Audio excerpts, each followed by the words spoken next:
Good evening. Back on Shadowlands Alpha again.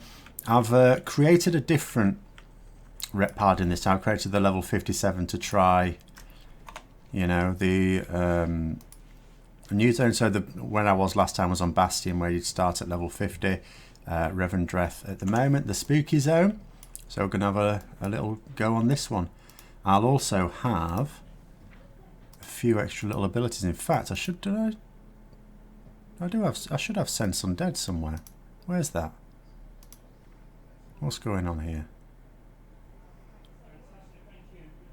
Something's not quite right. See, on the level 50, it tells me I can get Sense Undead at like level 54 or something.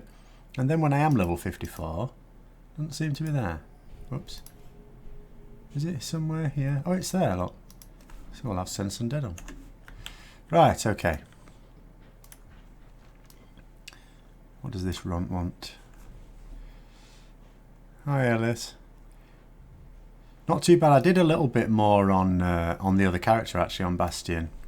And a few little bugs, as you'd expect, a few things not quite working. I was going to just have a poke about on it and see if I could get into a dungeon group on it, but then I thought, why not just try another zone on this character instead? Go away. Right.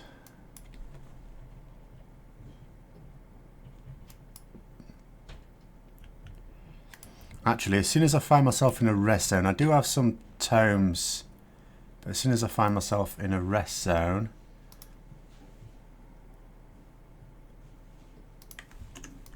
which I'm about to do more quickly than I'd anticipated, I'm going to change a couple of talents.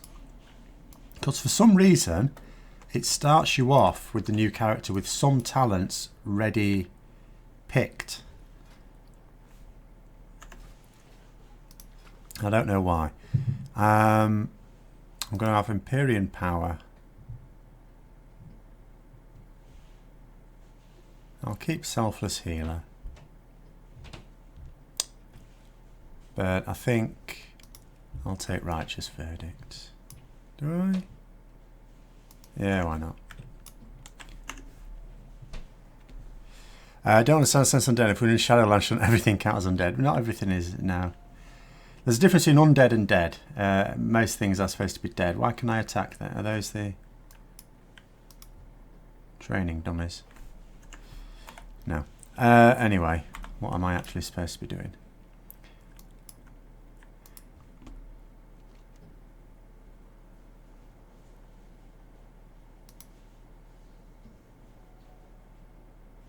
Yeah, they're still treating me as if I'm dead.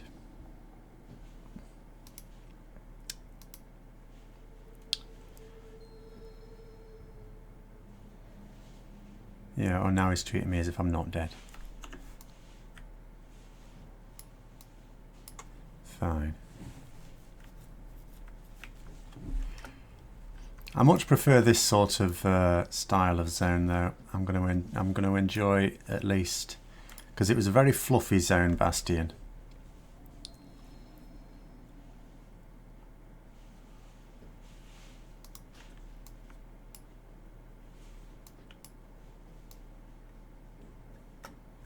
What's that leached cell thing? I don't know what that's about. Something marks on the map that I don't actually see. Maybe it's underground.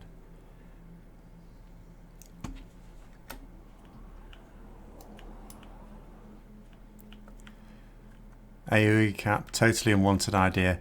Does it remind me of GCD changes in BFA? Not to the same extent. Like the GCD changes. What the hell?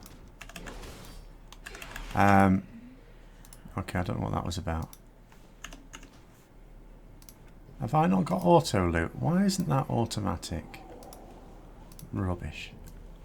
The GCD thing was not really in anyone's interest. And more, the main problem with the GCD thing is it was a more complex problem than Blizzard really admitted to.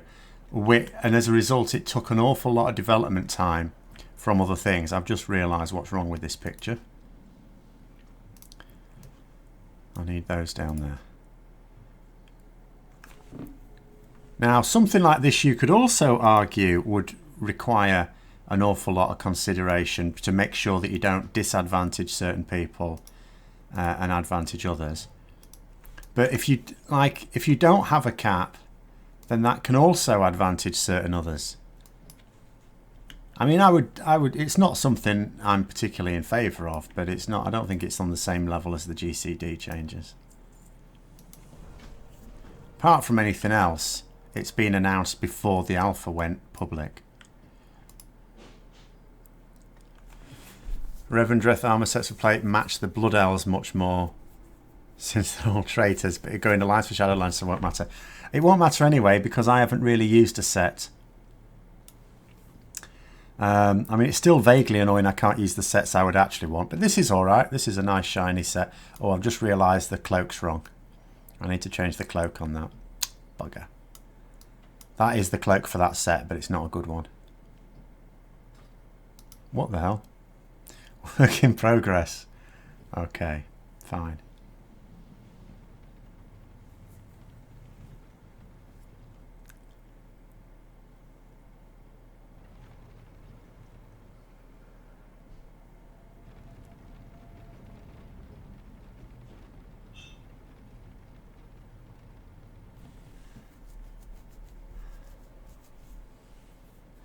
Okay.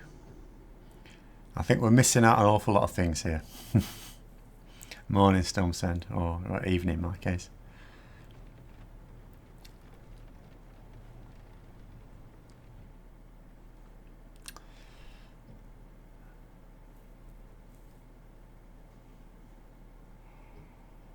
So I'm guessing when he said releases at once, he did that. That was a very foolish thing to say. I don't seem to have suffered from it. Right, first things first, most important, let's sort that cloak out, because that's not right.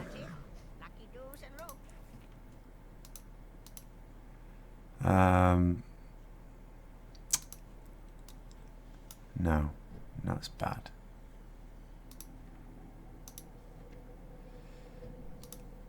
That's not terrible, but that's not quite right. Oh God, no. Ah, that'll do. That will do.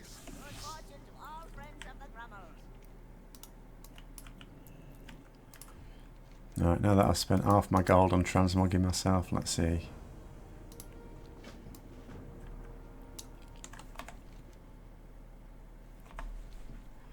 Lord, Chamberlain and Cudgelface.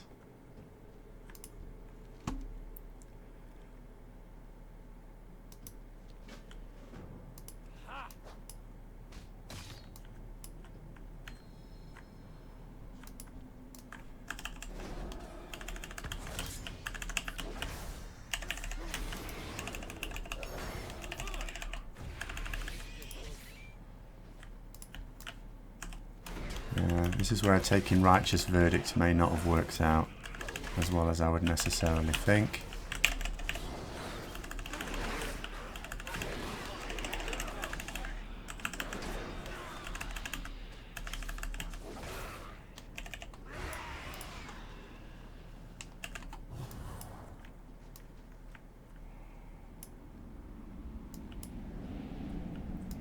Tessel the Snitch.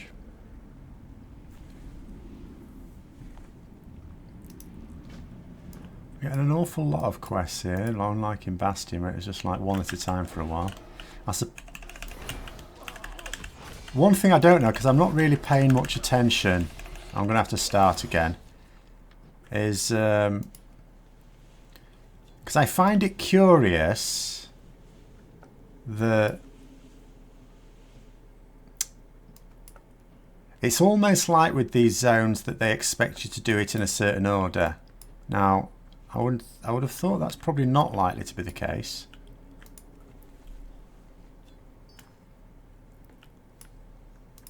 But I don't know. Right then.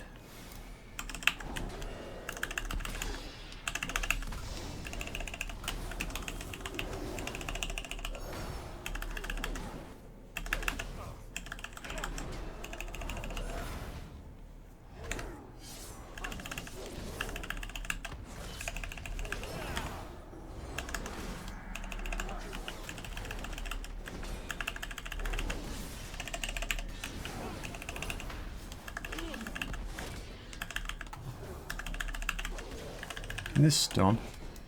Why didn't I stun it earlier?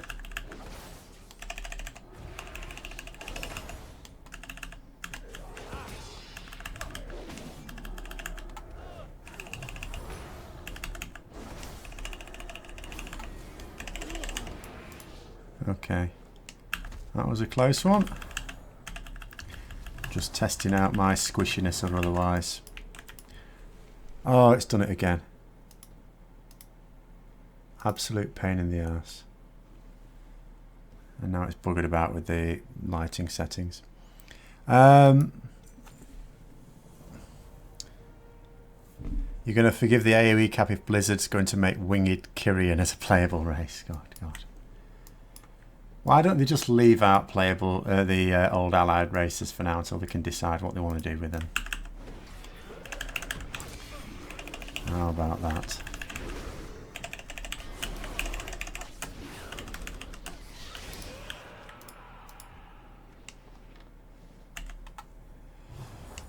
You thought they did have a preferred order zone for the first time you do them, and then on out select do in any order. Yeah, see, the problem is I've not listened to what they've said about it because I was keeping myself. I don't want another one of those bloody things.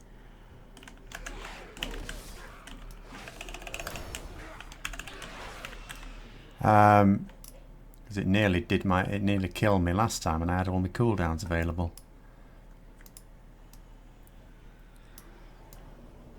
What am I supposed to do with this? I actually have no idea what I'm supposed to be doing here. I'm just going to kill things and click on things until it tells me the quest is done. That's the way I did it. Wondered if the Retribution would be better if they offered a raid buff, not just for the Paladin. Yeah, that's ultimately what it needs to be.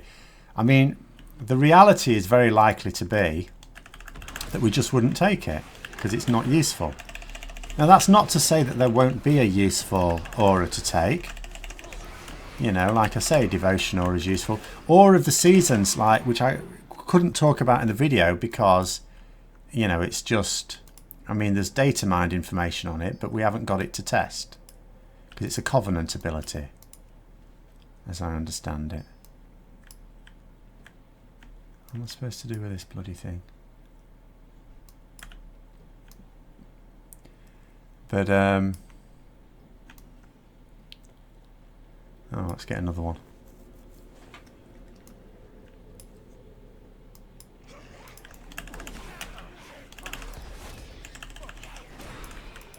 But it's just Retribution, or it's just utterly pointless.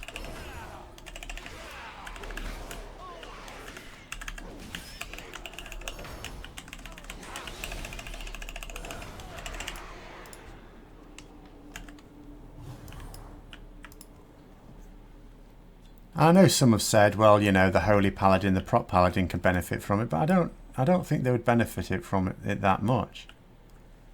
Because Holy Paladin may not benefit it from it at the time. I know you might say, well, someone's just died. Isn't that a time when Holy Paladins might be able to use a bit of free Avenging Wrath? But not necessarily.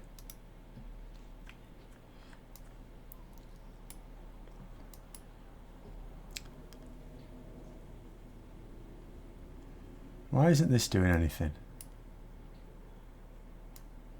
Oh, well, it's not doing anything. Just leave it alone. But so that's probably going to be the situation. Someone, maybe the prop... If you have a Prop Paladin, a Holy Paladin, and a Ret Paladin. Actually, I don't even know. But you'll probably take Aura of the Season if that ends up being useful to take, which I would have thought it's going to. If a bit unreliable. That seems to be the aura that a Ret would use, not the actual Retribution aura. I just don't know how it's going to work exactly. There's an awful lot of speculation, but no actual testing of it at the moment.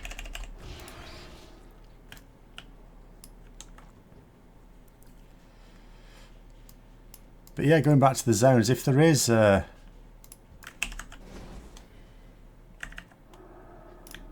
What just happened there?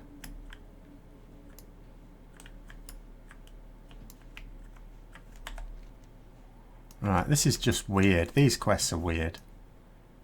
Everything is weird here. I like the zone. I'm not sure about these starter quests for the zone. But yeah, if you have to do the zones in a bit of an order, which you might have to do because you can see they're not connected at all, then I mean, what happened when I was in Bastion? See, I did Bastion. All of this area up here was unexplored, and then it told me to go here, but it didn't give me a way to get there that I could see. But obviously it is still alpha and not everything's set up yet. So even though I had the northern part still to explore, I thought I might find some quests there. But I thought I'd just create a character on this and do these. I'll go and test those ones later.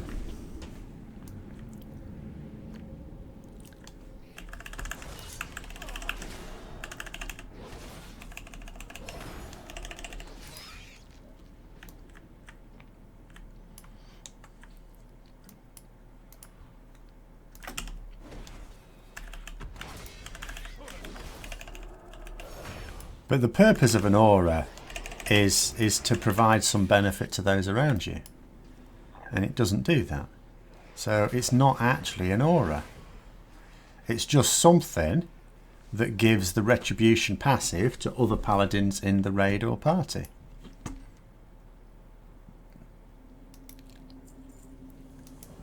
So we're supposed to get back on the carriage. I say you have to do the zones in order at the start and only pick the Covenant at the end, but else can pick any zone and choose your Covenant straight away. Okay. I mean, it's still weird because again they're saying, oh, I'll be able to do this. You know, obviously in an MMO, people who play a game a lot are going to have alts, yes, but an MMO shouldn't be designed that anticipates you're going to have them. It shouldn't be designed from that point of view. The point is, if you're playing the game, you have a character, and you may only have that one character, and that character doesn't get to choose where it starts, is more like a throwback to the old days. Before zone, you know, it's a very strange thing to have in zone scaling, a set order of zones. It's just weird. Oops. Sorry, I didn't get his other quest. And there's a thing up there. Oh, doggy. Bad doggy.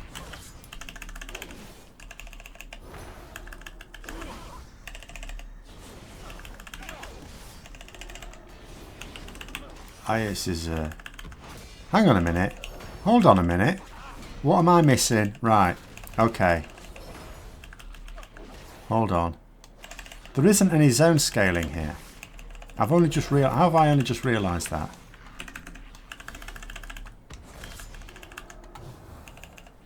I mean, apart from the fact that that dog was pretty brutal, that's neither here nor there. That dog was level 58 when I'm level 57. I'm going to have to do some reading up on this, aren't I? Because I mean, I wasn't playing WoW at all when Shadowlands was announced. I was just keeping a bit of an eye on things.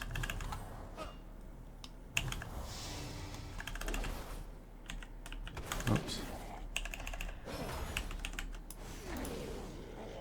Can I actually finally get to this thing? But so that was a lot tougher than I was anticipating. And that's level 57. That dog was level 58.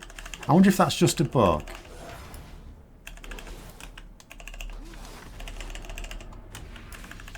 Because they're not going to have removed scaling, are they? From the new zones.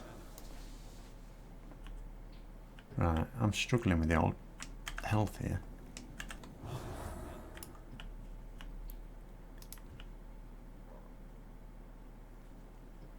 There's a lot of health on those doggies. Oh, it's done it again. Hang on a minute. I'm going to stun that thing. Absolute pain in the ass.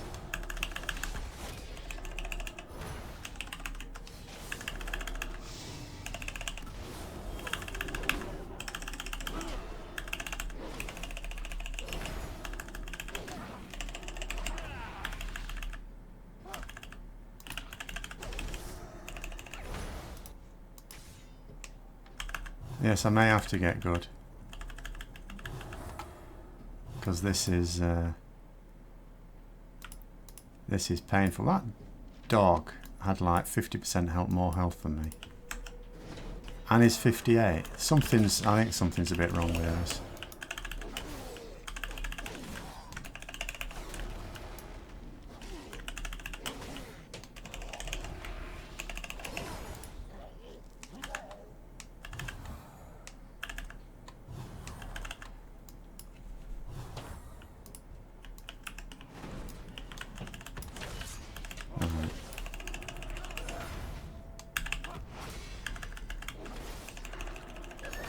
Did I hear they released a blue post about flying in WoD in Legion? The only thing I know about is that you're going to get to be able to do it whether or not you've got the Pathfinder. Oh, sneaky stun. Give you a sneaky stun. Oh, it doesn't stun him. Oh, he's humanoid, that's why. Yeah.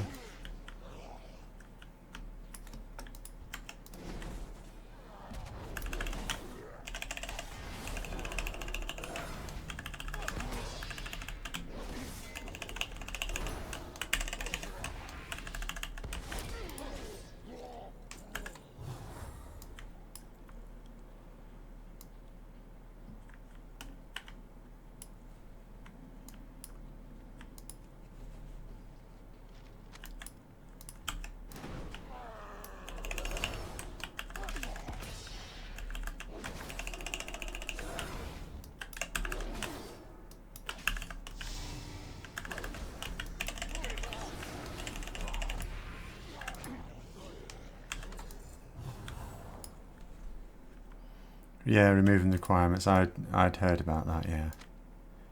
Which is about time. I feel that I'm fine with Pathfinder in a current expansion, but once the new expansions come out, the problem is you've invalidated the previous expansion.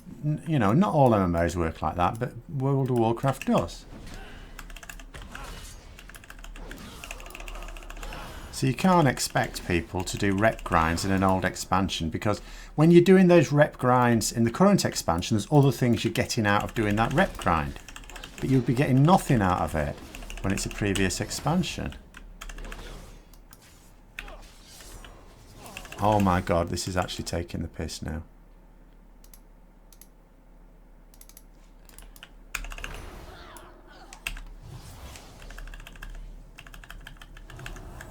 I'm going to have to get myself on some forums and find out what's going on, because this is happening too often now.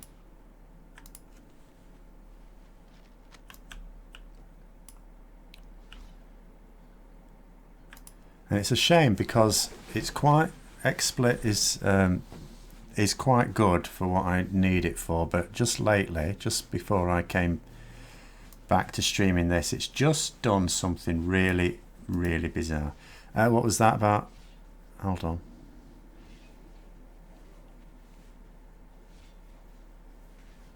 Oh, they're only removing the rep grind. Well, I mean, exploration stuff would be fine. What's going on here?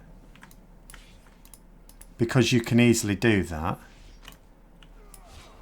And that's also account bound anyway. But, you don't normally find Asmongold to do anything clever, but he did a combination of Demon Hunter Glide and Warlock Summoning and Shaman Farsight Sea terrain areas not intended to... Yeah, I saw something about that. I'm just going to kill... I don't actually know. Let's just... Just for the hell of it. I suspect I'll have to come back and kill this fella later on myself. Seems to be a horde character on it, is it? Or is it not? Yes.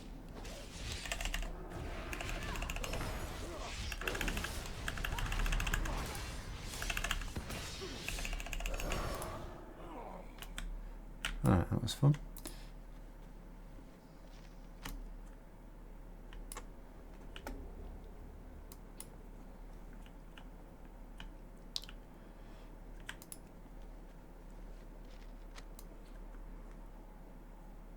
Stairway where Hellion and Sylvanas made a deal, and a Mount Rushmore skeleton on a chair. Yeah. See, things like that. I mean, I know there's a load of people as well going, oh, why hasn't Asmongold banned for it? And I'm thinking, well, you know, it's been made possible, especially in an alpha.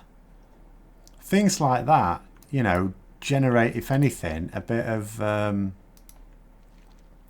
publicity for it. I mean, the reason why like major influencers like that are invited into the alphas in the first place is not for testing purposes. They're not interested in their testing feedback. It's for to raise publicity. It works. It's you know, it's mutual. It works both ways. Oh, I'm going off, but having not returned that other quest. I'll go and return it later.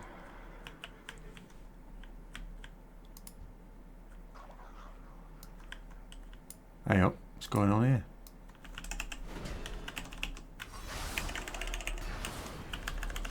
Someone was asking about divine hammers earlier. This is where I could do with it. Do you know? I'm.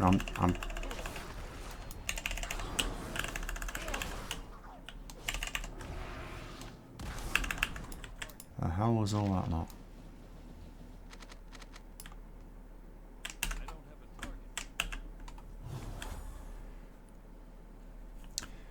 Yes, Rarities, yes. They're not removing Pathfinder, they're only removing it for previous expansions. It was pointless for it. As far as I know, they haven't removed it for this, have they? Oh my god. Why would you put annoying little things like that in? Right, let me just have a little check here. Oh, it's exploration really, isn't it? Hold on. Shadowlands. Oh, there's nothing in there. Ah, well, let's have a look at some of the old achievements.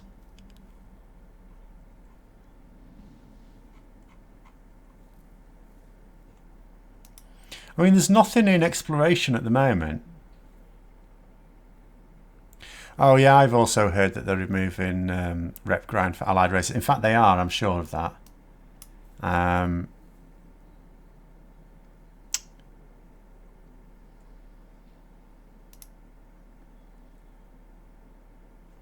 So that's a bizarre collection in there, isn't it?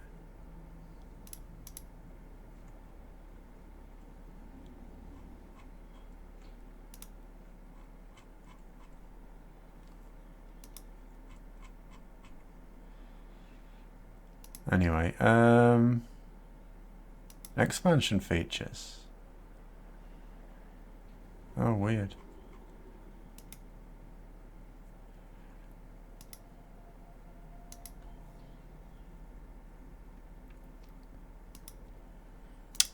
But yeah, nothing in exploration, because that's where Pathfinder would be, isn't it, if memory serves.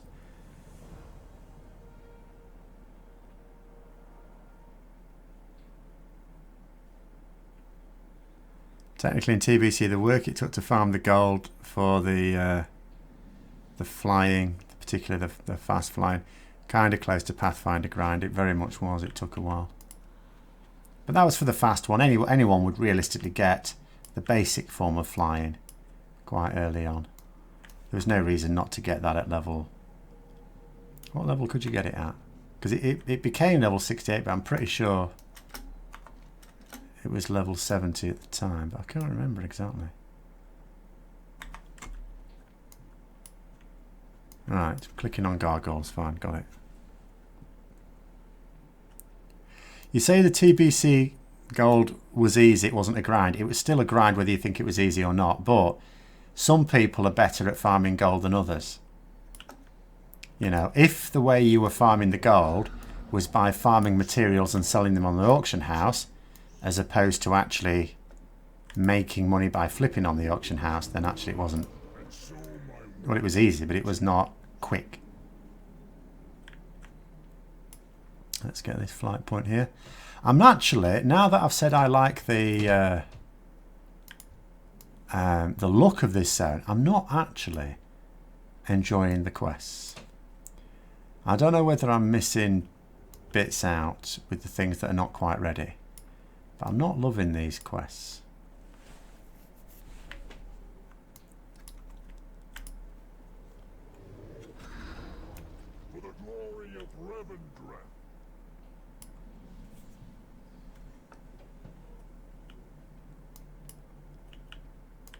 I mean, I didn't get my fast flying mount until I was in tier 5. Because I was very much one of the people that would, you know, farm things. And so, but to begin with, what I was farming was stuff for my epic sword. So I didn't... you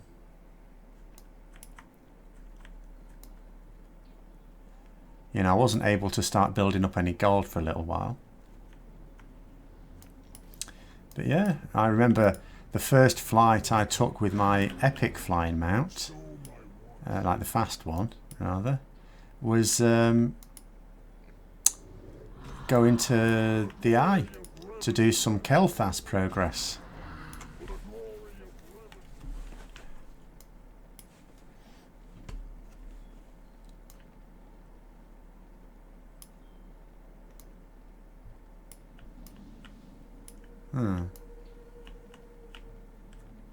Are we supposed to be inside here?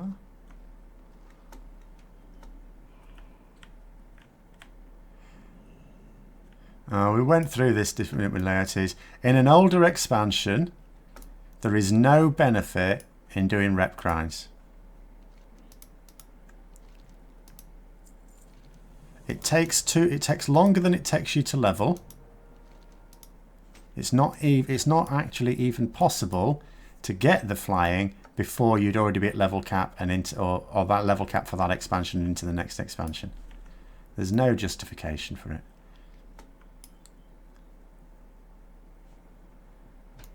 And when someone who does it in an expansion when it's live does it, they're getting other things from it as well that you're not getting.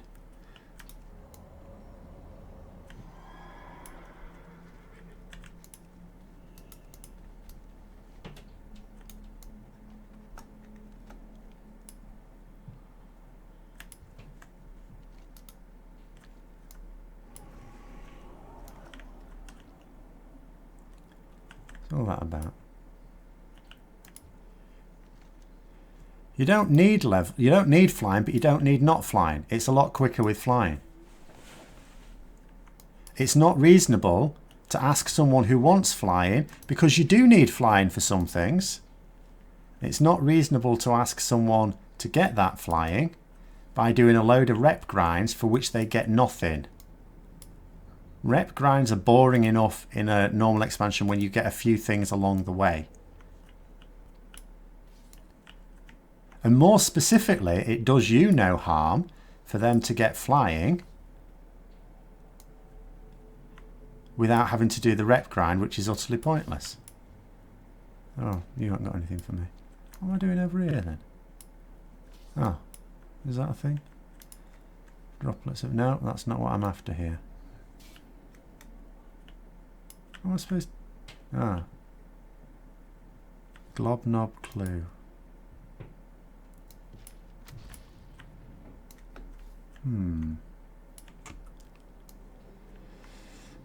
What's my PC spec? I can't remember. One moment.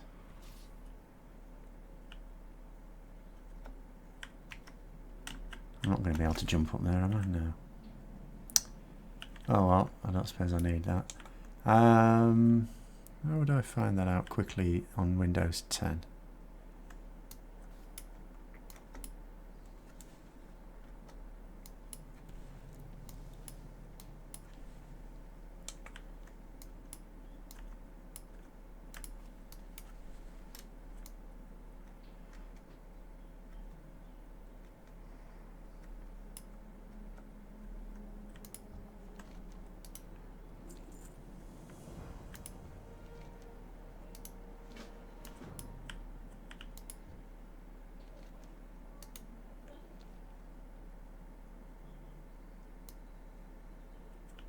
Why is he calling me More Walker?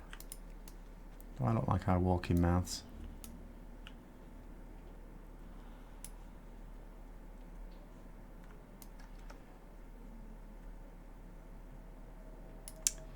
This zone so far is extremely uninspiring.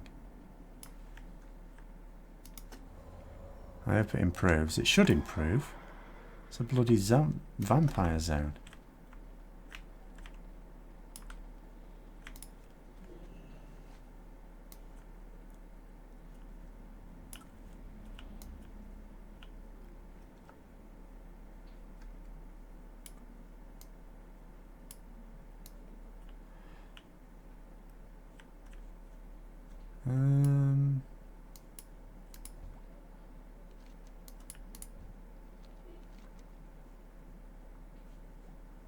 I'll make that my home because I don't actually know where my home is at the moment on these.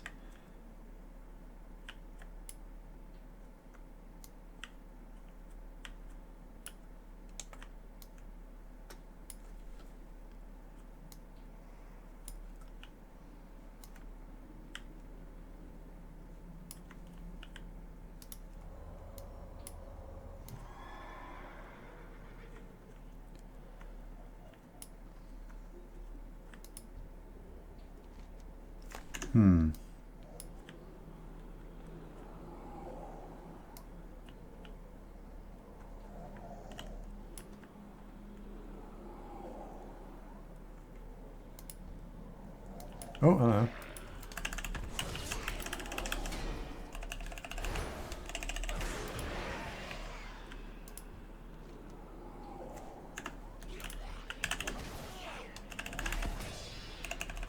Is he just going to keep doing this?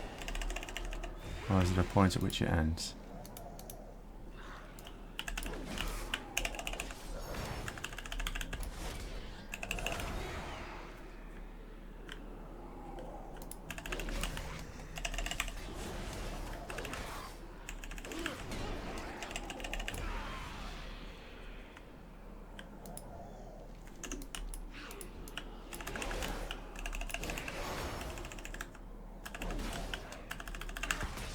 This seems to be going on longer than I would expect it to. Oh, it's finished. Thank God for that.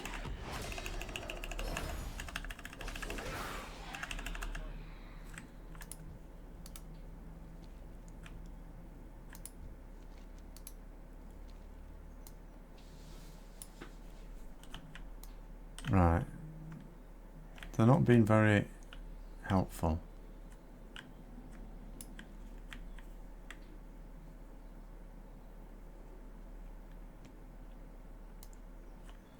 Alright, that seems to be done.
It wasn't a major feature to be earned.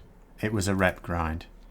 It's part of the game now. It's stay in this zone for the next 4 months and do quests on a daily basis, and we'll let you have flying. But why would you do those quests when it's not the current expansion? It gets you no gold worth anything. It gets you no items worth anything. And it's in the wrong, and also in the new expansion they'll be saying actually we want you to be in this zone doing daily quests on a daily basis. I'll tell you, I mean obviously I've only done a little bit of this zone and I've done some of Bastion. I like the look of this zone. I mean I would always like the look of a zone that looks like this. I do not like, I'm not getting into these quests at all.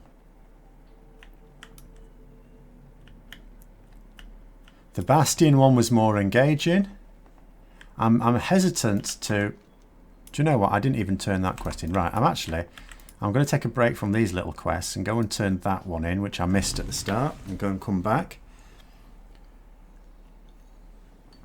And because I've avoided looking up anything here, I don't know what the other ones are like. I suppose I'll have to start reading up on MMO Champion or Wowhead as well about a few things, just to see how it all fits in.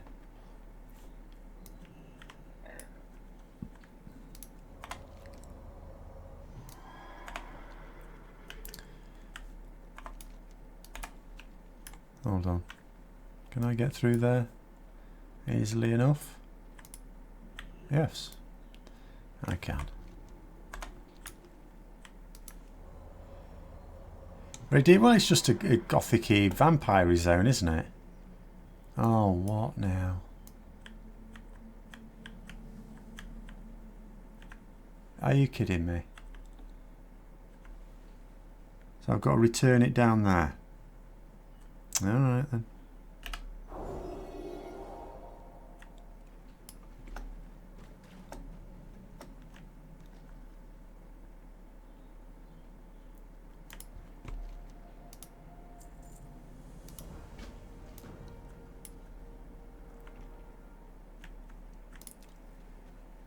It still feels very, very wrong as well not to have a blessing on.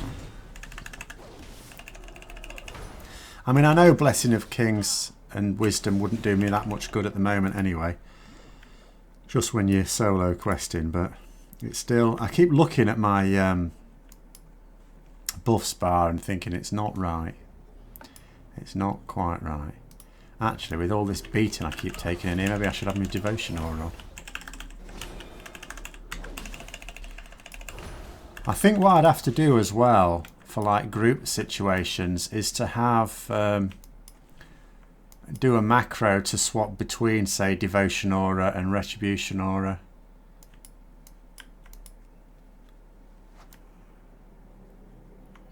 Rather than have a bind for each specific one, because you'd probably swap between those two most of the time. What is this? Oh, that doesn't look so tough.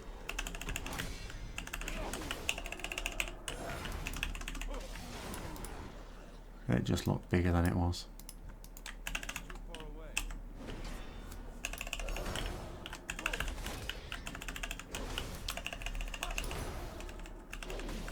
Right. I mean, I've only just started it story-wise. It might get better. I'm just finding the actual questing unengaging at the moment.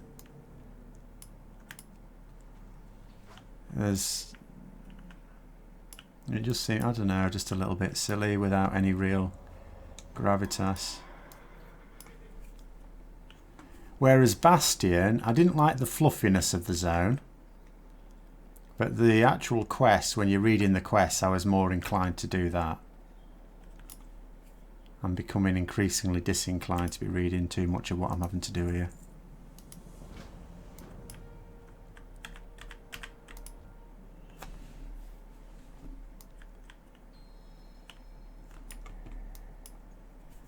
I'm actually finding this little bit a nice little distraction from that disappointing vampire stuff. Right, what am I supposed to do here? What does it want me to do here? Dredge your throne at the rubble pile. Oh, I'm supposed to... What? Okay, what's... Oh. Oh. No. I'm just supposed to stand on it as a marker, am I? Alright, I might get it now.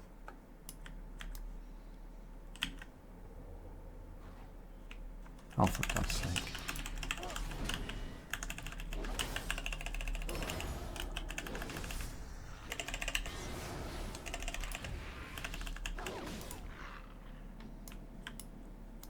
No one's throwing anything at me.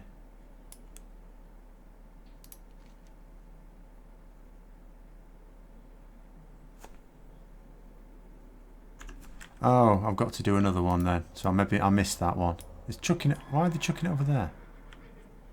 Is that someone else's? Right, let's just try this again.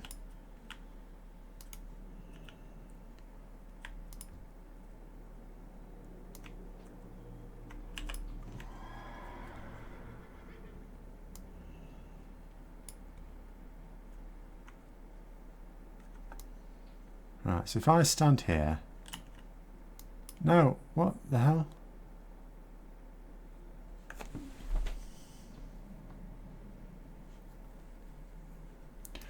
Right, I'll just try standing here for a minute and see if they actually... It's getting closer, I suppose.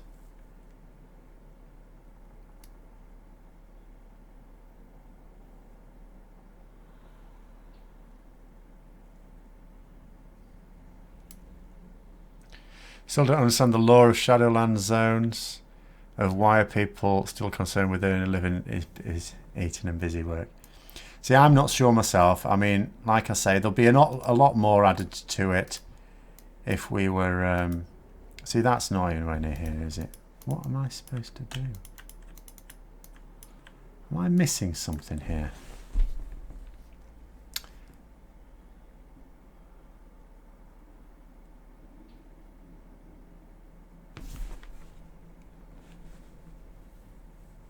Can you dig through the rubble to find a stone? Dredge a dredger and bring it to the pile. Right, how do I bring it to the pile of rubble? Okay, this is obviously what I'm missing.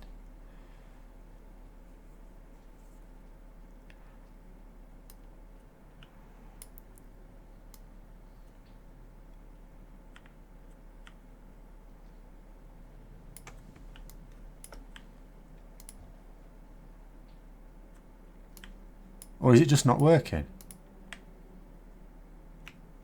Because there's nothing coming out, is there?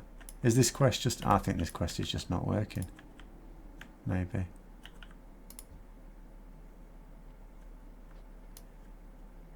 Because they're not coming with me.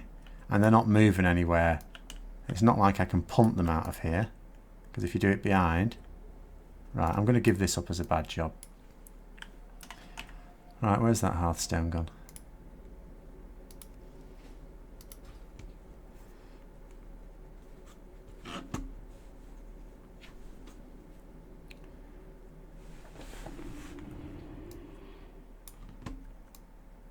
There is certainly not such thing as a group party DPS buff tax. There's none of that. That's absolutely certain.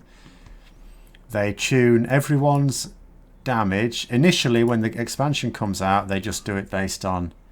well, they do look at logs to a little extent, but there's limited numbers of them. Oh, come here.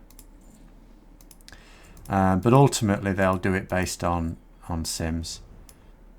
And a little bit of fine-tuning, but then once the expansion's fully underway, they will absolutely do it based on logs, which is why the Retribution passive for Paladins was so egregious, because it's unreliable damage that only occurs when someone dies, and yet it was considered part of your damage package.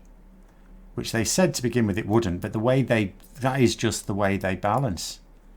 And it's impossible. They didn't even attempt to tune. And you can't factor it out because it can be a significant amount of damage.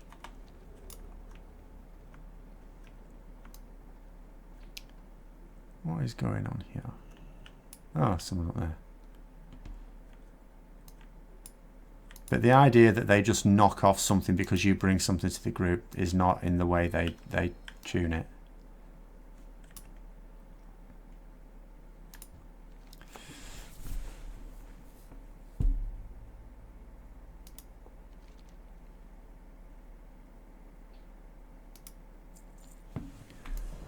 Is that it? No follow-up? Fine, your choice. When they started adding back group help buffs, it was for specs that were starting to be underrepresented. No, try and remember what happened. They were going to bring them out for everyone. Everyone was going to get a group buff. And then I mean, that was also part of the problem. They had this idea of a thing and then it just fizzled out. It just stayed in for a few. You know, if you look at the group, if you look at the classes and the roles that have the group buffs, they tend not to be the ones that would do badly. You know, underrepresentation to a lesser extent, like warlocks, for example. You can say warlocks, you don't have a lot of them, but the main reason for that is obviously people don't enjoy playing Warlocks, because Warlocks are amazing. If you can play a Warlock reasonably well,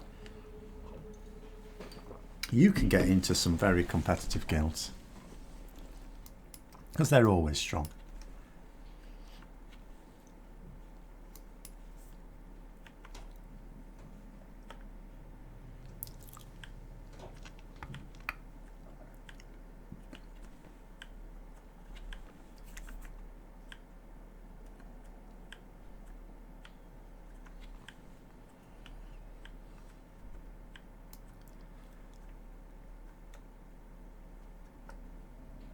But I mean, I don't know what it is about Warlocks. I'm not a huge fan of casters in WoW. I used to quite like mages and I went off them. But, you know, clearly people don't enjoy Warlock in WoW, which is why, you know, you have struggled to find Warlocks in raid. Well, I don't know about BFA because I didn't raid in BFA, but in Legion and WoD, it was always quite difficult to find Warlocks that didn't have potatoes for brains.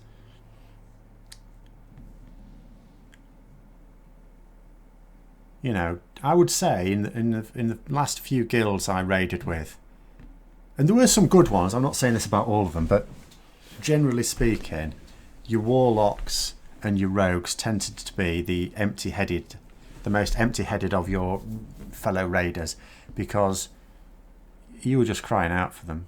They were just so useful.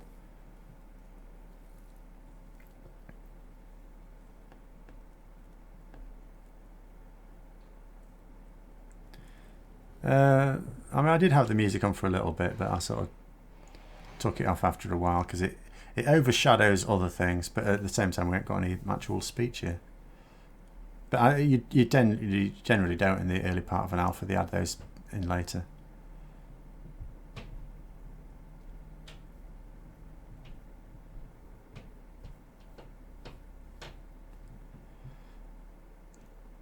I wonder why they're doing the big old cross across it though. Doesn't seem to be any great need for that. You can put work in progress by all means, but I don't think you need the big cross across it, ruining potential screenshots.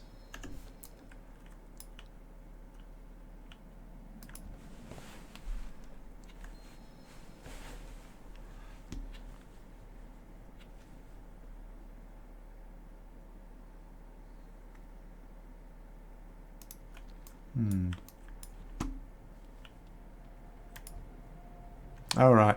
Oh, well, you can't do that on YouTube. That's a Twitch thing. On YouTube, they instantly demonetize anything that's got anything like that. So you are discouraged from such things. Hello, that's not very nice. Is he? Oh, okay. There's my zone ability here. I actually have never really used these. Okay, I'll keep it for now.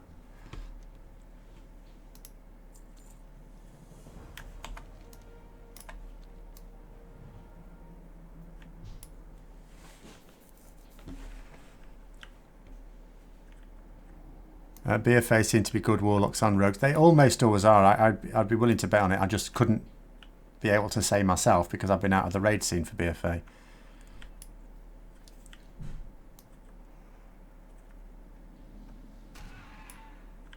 But Rogues and Warlock, I mean, if you were to want to just get into raiding and you weren't that bothered about the class you play, it is really weird, World of Warcraft, because in most other games, even MMOs, you know, there's a few characters I quite like, but there's never like one character, oh, that must be the character I main, and that's all there is to it. You know, there's always a few I'd be happy to play, and if that were the case in World of Warcraft, I'd have absolutely played Rogue or Warlock because it's so much easier. Not to play, I mean, Warlock at least does require some skill. Rogue sometimes has, you know. Come here. Oh, goodness sake.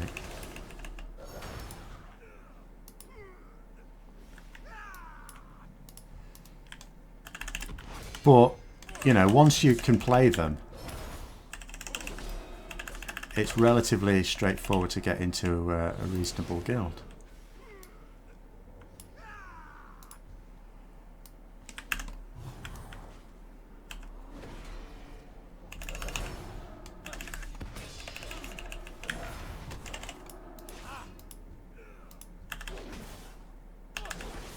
Oh, I just kicked him off the edge.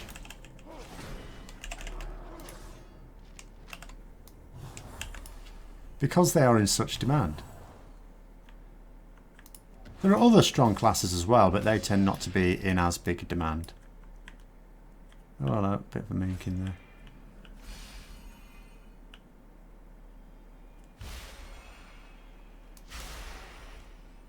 Looking as ridiculous as ever. Actually, did I really need to attack these guys? I'm not sure I did. Although it seems to be adding to the bar, so maybe I did.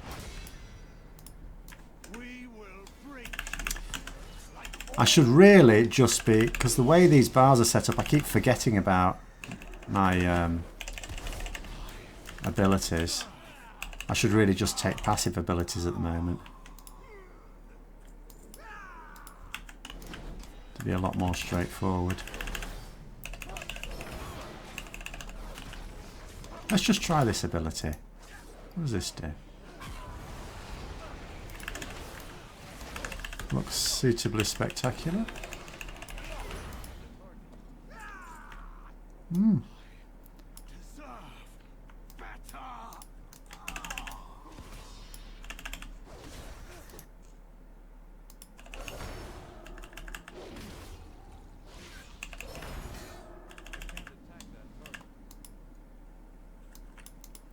Mages and rogues have always been highly desirable, certainly. I mean, the pure DPS classes are always desirable. I mean, you know, if for no other reason, sometimes they have a spec that's just amazing for an expansion, or a tier rather. But even when not, you know, the fact that you have access, let's give her a booty, to multiple specs, and it was more awkward in Legion because of the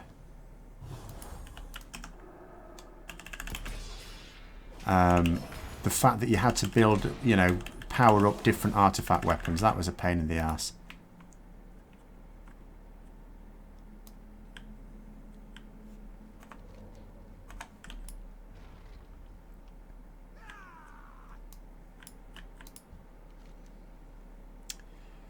Right then. Stick that ring on.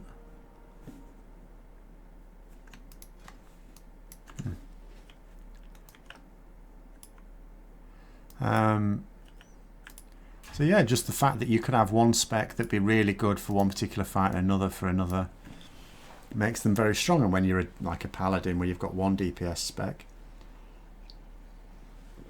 you just have to hope for the best. But the reason why I single out warlocks and rogues is because it's also quite difficult to find decent warlocks and rogues.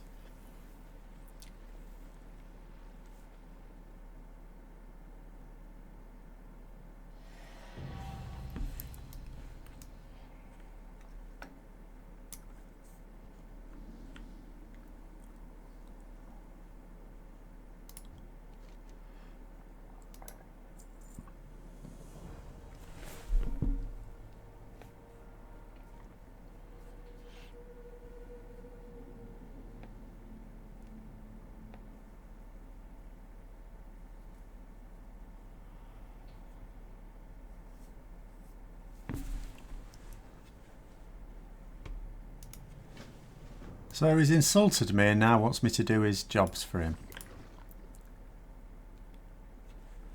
Is that how it works?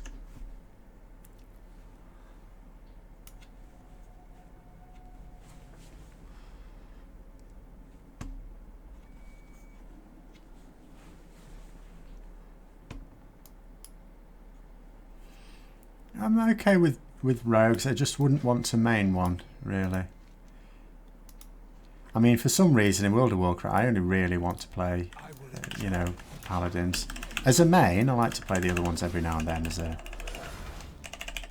You know, just as an art. Whereas other MMOs I've played, if I think it, you know, if I think them through, Lord of the Rings Online, there were a couple of classes. If I was to play that full time in main one, there's a, you know, there's a few I'd be more than happy to do.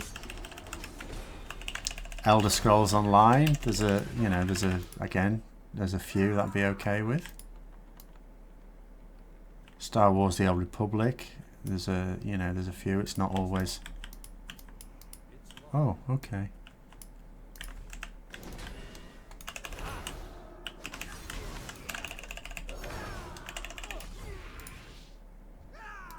Oh, what the hell? Why are you attacking me? You're not even worth anything to me.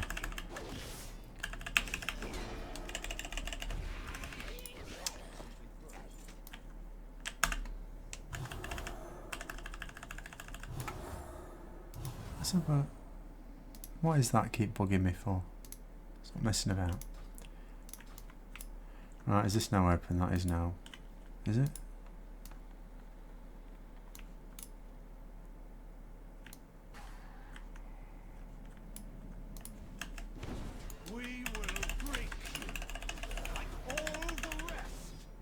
Is this echelon upper or lower? What? Have I missed something? Be interested to see how much ease of solo in Torghast impacts class or spec selection.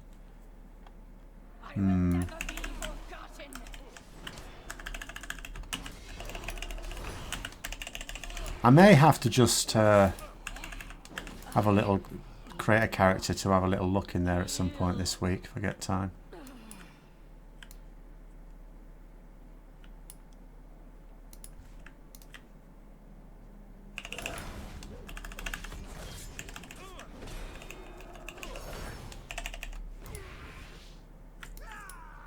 I suppose there's plenty of time, I don't have to rush at anything.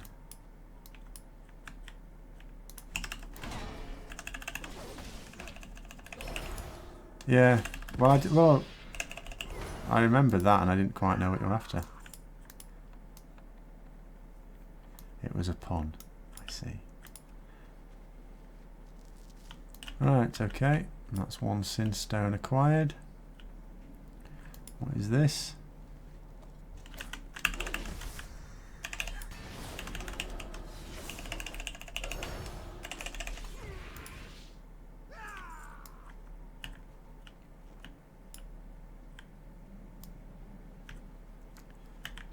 Hang on, something over there.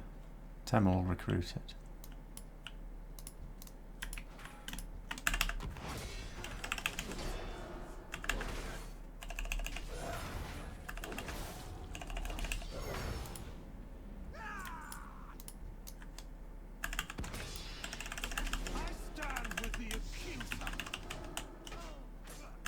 Oh.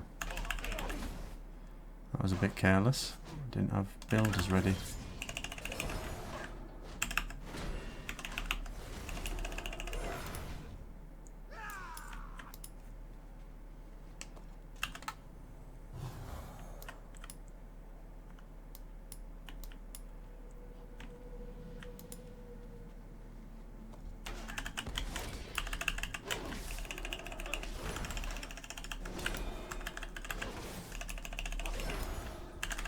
Yeah, where did he come from?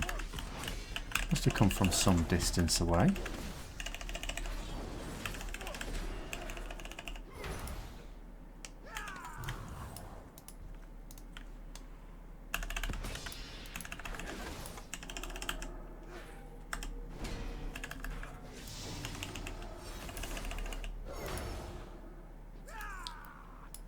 I stand with the accuser.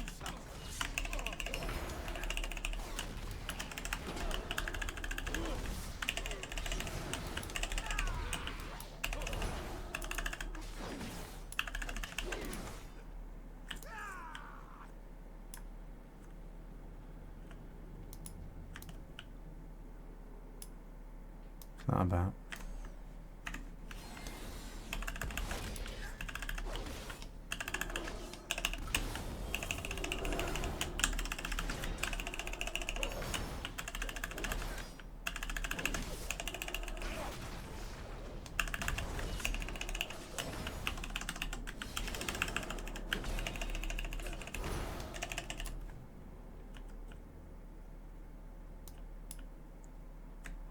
Right, okay.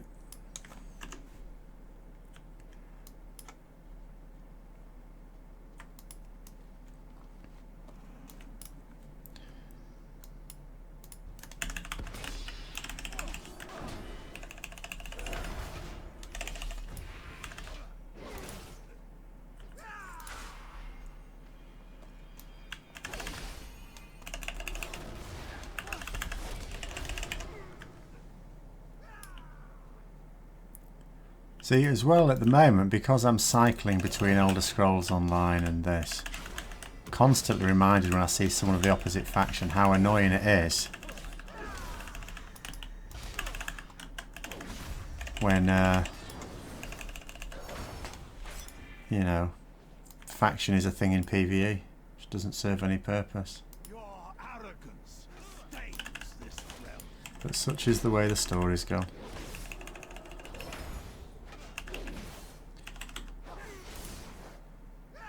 Whereas in ESO, if you've got any players around in an area, they can always just attack mobs for mutual benefit.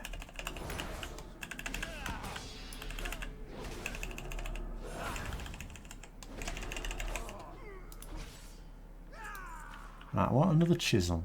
How hard can it be to find a chisel in a graveyard?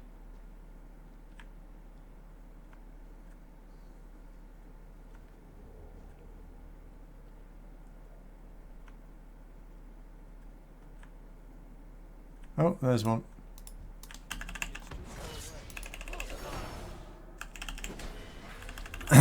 What's the purpose in ESO PvP? For trying to gain control over Cyrodiil, the massive PvP zone. But in PvE it's worthless because for PvE purposes you have you're just an individual adventurer. So faction means nothing.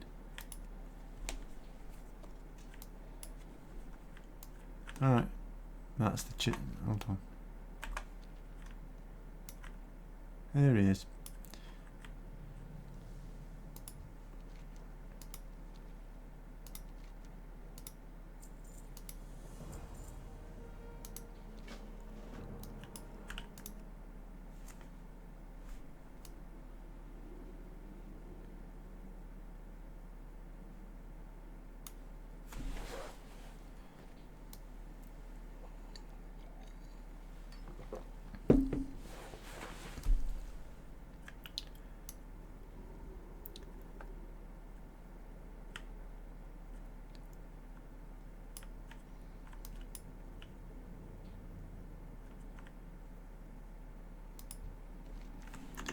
No, apparently the Inquisitor is not dead. Right, let's go and find the Inquisitor then. I don't know whether they're up or down.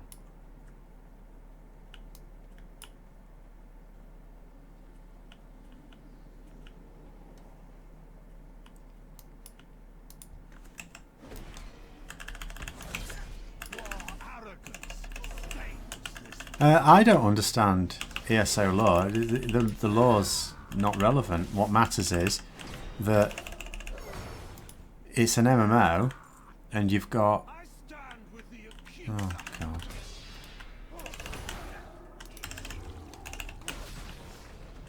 Holy crap, what's this? Holy shit on a stick. Run away. Jesus Christ. What the hell is that? I didn't ask for that. Okay. I haven't... Oh, God.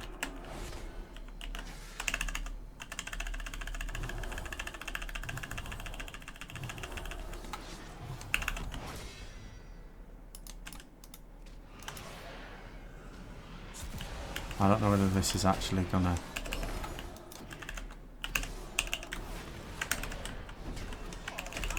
Oh.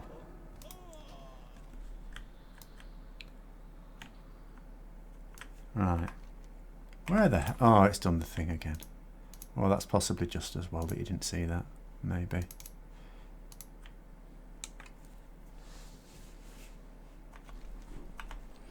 But in any game, you're just an individual. Like, yeah, sorry, it's blank screen. It's what's happening, and I don't know why. I need to try and get to the bottom of it, is the streaming program that I use. When I started streaming WoW again, like a few months ago, you know, it would do it maybe once a stream or twice if I was really unlucky. It's just getting rid of all the elements, and I don't know why. I have no idea why. Right, this isn't helpful because I can't actually see where I'm going.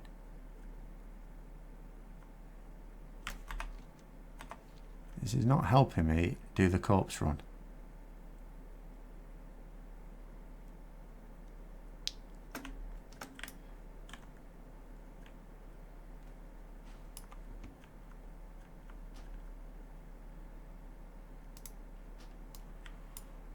Right.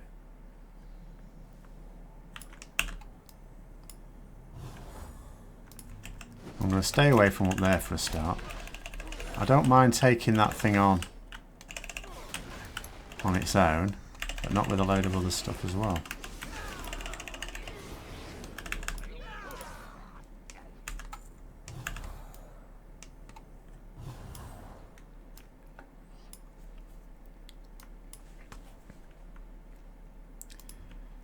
But in PvE terms, you are, even in WoW, even given the Horde versus Alliance storyline, you are an individual. You are even... There's various points in the WoW storyline where you have gone and spoken to members of the Horde as Alliance player and vice versa. So for PvE purposes, there's no real need to have anything. And the problem is, in an MMO, of course, you have a scenario where, you know, if you've got a group of friends who want to play it, well, if one of them wants to play Alliance and one wants to play Horde, well, they can't play together at all. Whereas if you just reserve it for PvP, and you can understand in World of Warcraft you couldn't do that to begin with, because there were various points in the game where the two were intertwined. But now that we have War mode, then they've totally separated PvP from PvE anyway. But I suppose you would just argue now the game is too long in the tooth for a major change like that.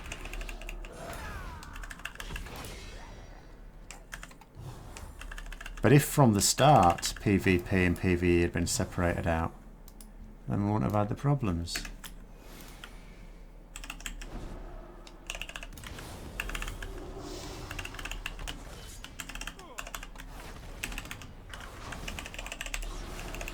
Why is she immune? Oh, okay. Nice way to waste some of my wings.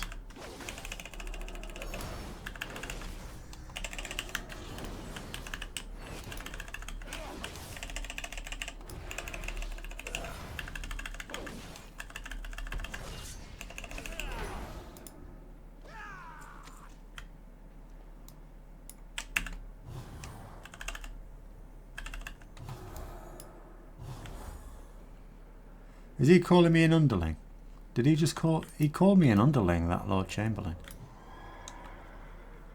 How is Ret Paladin feeling compared to Legion or BFA? It feels okay. I'm obviously... I feel a little bit fragile at the moment with some of these mobs, but that's got nothing to do with the abilities as such. Yeah, kill him, I should do. I mean, in terms of BFA, it's not going to feel a huge amount different to now because I'm using largely the same abilities that I would. I mean, Wake of Ashes, although it's a talent in BFA, it's a talent I would take. Not quite sure why you wouldn't. Right, let's go for the old legs here. Hang on a minute, I've got a few things I could have been wearing. Even that's higher item level. That's a BOE. I'm wondering, you know. Do you know what? I'm wondering if maybe the gear it's given me is not quite as high as it should be for this. Because these are BOE. BOE greens that I'm getting from questing are better than the gear. And I haven't gone up a level. It's better than the gear it started me off with.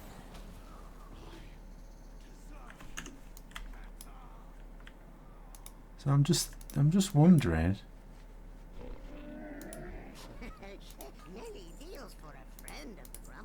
if maybe I feel a bit fragile because the gear's a bit crap. Because when with the level 50 stuff, they started me off with the Bastion zone. Oh, there's that thing again. Oh, this is Justice, not Doom. Right. Well, he's singled me out, so one of us is going to get an arse whooping, and I'm sort of intending it's not me. Oh god, the screen's gone blank again. Right, hold on.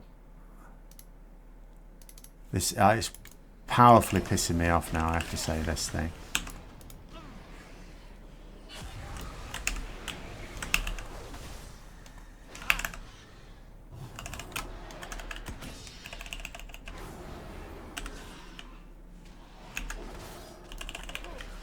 Oh shit. That is bizarre. I mean, it's quite high on health. Sorry, something's going wrong here. So you missed all that. Basically, the bear did me over again. It was actually quite low on health, but it still stuffed me. I don't think it should have done. Again, I've got in similar situations at when I was doing Bastion, which is the first zone, the zone where it starts you off at level 50. I've actually got to 53 on it on my other character. I've had a few close calls with like big elites, but I distinctly feel a lot more fragile at this level. I'm not quite sure why. I wonder if it is to do with the gear. Made the mobs hit harder in Shadowlands. Yeah, but again, I can understand that, but what I can't understand is why am I feeling that they're hitting harder here than in Bastion, which is also Shadowlands? I'm not quite getting that. I can get that they may have made a change in the game, you know, as part of Ian Hazakostas' desire to make us all feel more feeble. Are the animals in Shadowlands been punished for their behaviour in the real world, or are they invented out of thin air? That is a good point. I have no idea. I would have thought they were manufactured.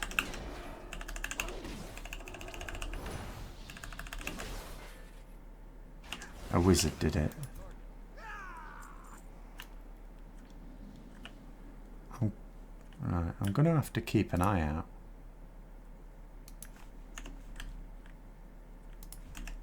Oops. What the hell? Is that a mage? Chucking frosty unpleasantness at me. Right, what the hell was that about? Hopefully that bear will come up and eat them. I'll tell you what I've been seeing as well. A disturbing... Has he just nicked that cup? That's cheeky. He stole my cup. Oh god, there's another one of them bears. Right, I'm going to hide round the corner and hope it eats that mage.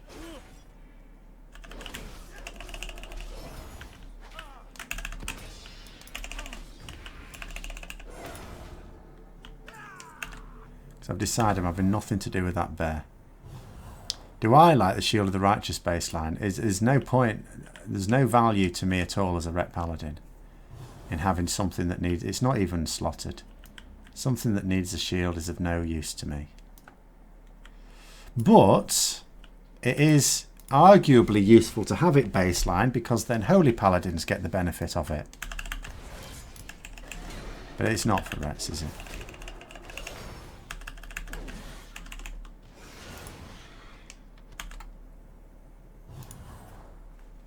Right, so I've got... Oh dear God.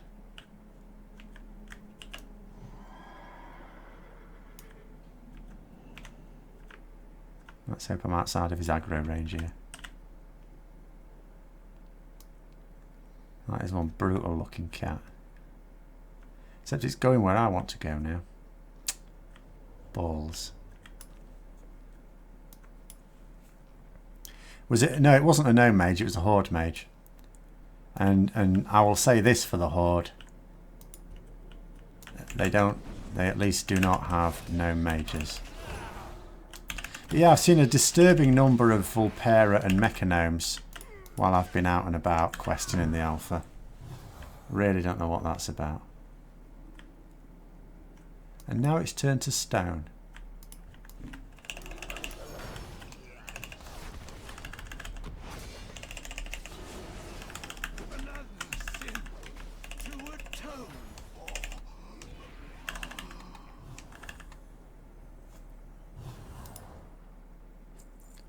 Abilities in Shadowlands 1-to-1 to rat? No?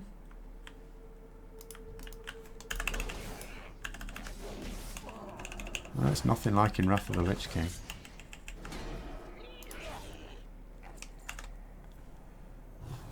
There are more Vulpera players than there are Horde Pandaren and Horde Goblins combined. That's just sad.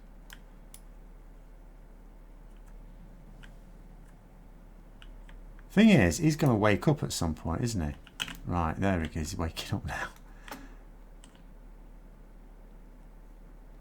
Where's he going?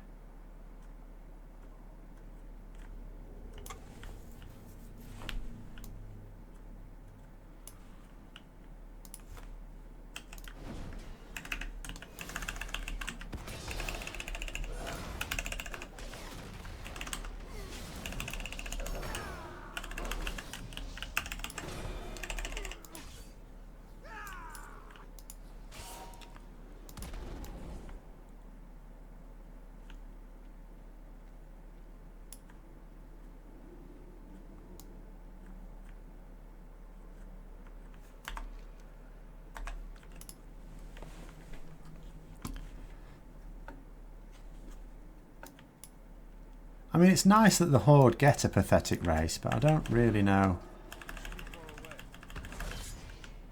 why so many would... Oh dear God, they're both out in force now.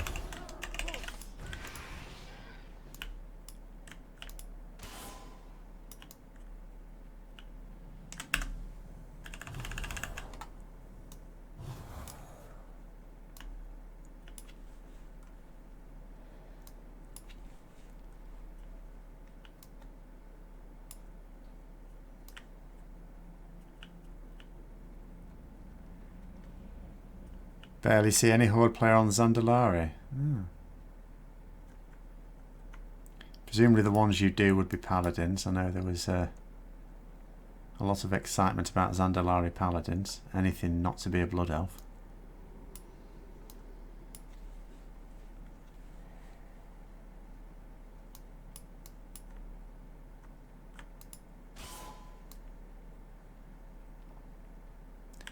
Where's that other ugly kitty gone?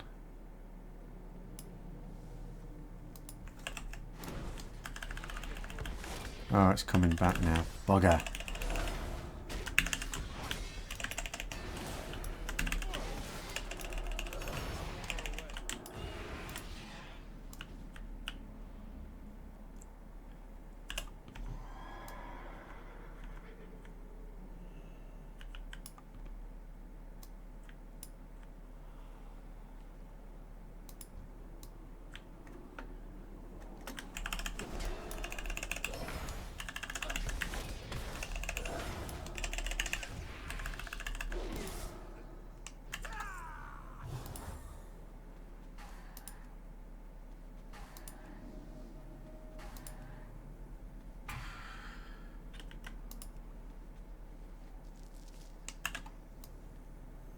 Right, where is it?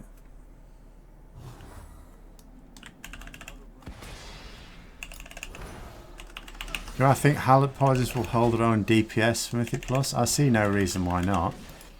The question with Mythic Plus surely is, what are they going to bring of use? Because Mythic Plus, to be able to compete in highish keys at any rate, effectively requires you to largely ignore certain mechanics that would otherwise slow you down.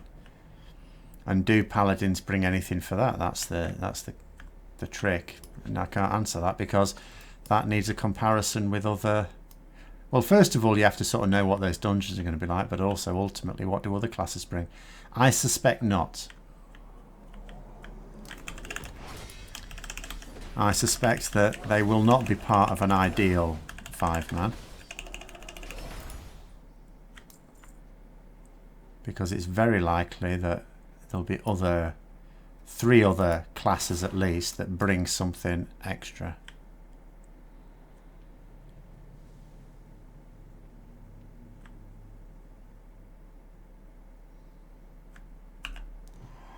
Right, I'll tell you what, I'm going to try and sneak in here and hope he doesn't see me.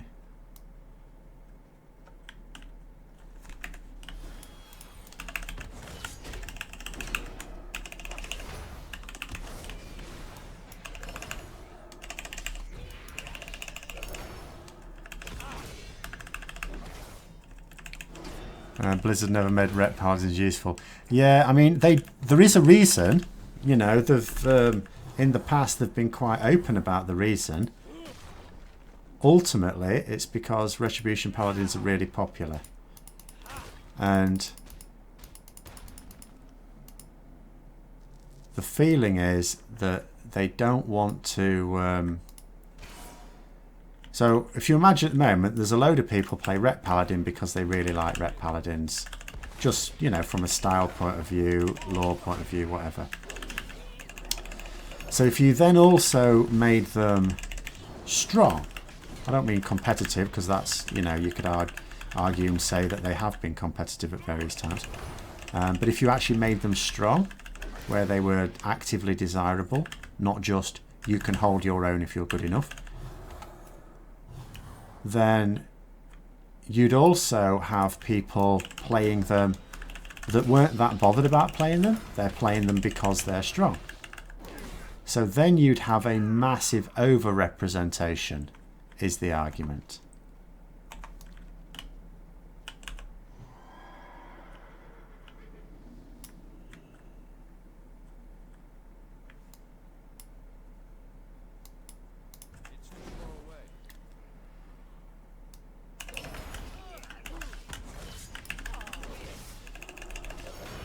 And in raid terms, the thing that makes it tricky, of course, is that Ret Paladins are close combat. They're melee class. There are a lot of melee classes, and a lot of, by no means all, but a lot of raid tiers are bound to have some crucial fights where you're not thanked for bringing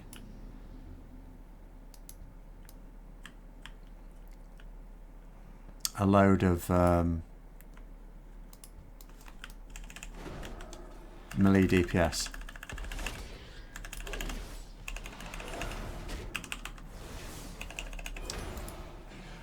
Yeah, it is quite deliberate. So, for example, when you had the situation in Legion where, if you remember, there was various trinket issues. There was a trinket that was very powerful for warriors, and that wasn't really tackled.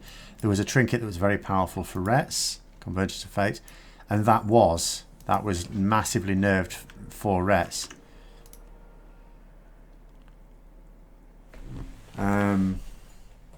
And it is because they do not want to encourage people who wouldn't normally play Rets to play Rets.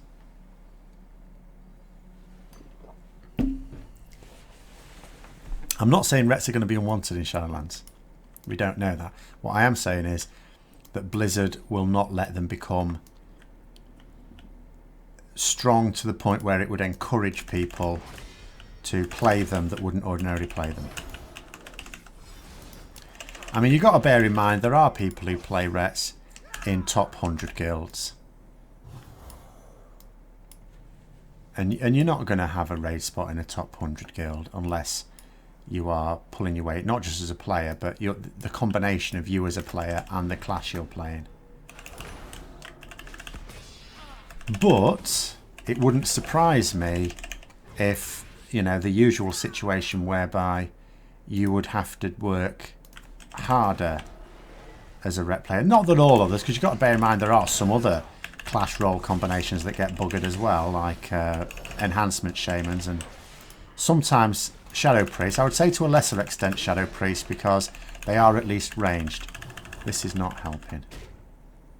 Right, I'm just going to bubble. Oh my god. Joking me.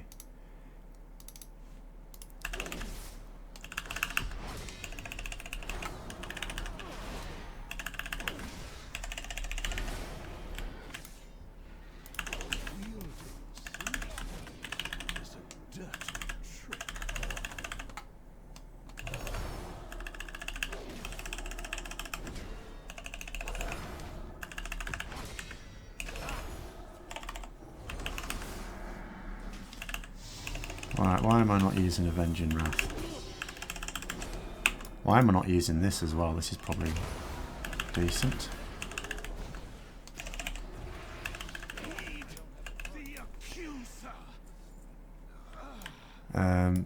Demon Hunter and Death Knight. Oh, I don't need that anymore.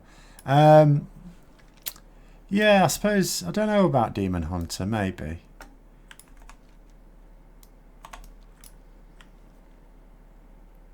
The important part of Ret is if it's fun to play. Well, it has to be, isn't it? And it is. I do find Rets more interesting to play than most other classes. But for me, it's mostly... oh, shit. What have I just done now?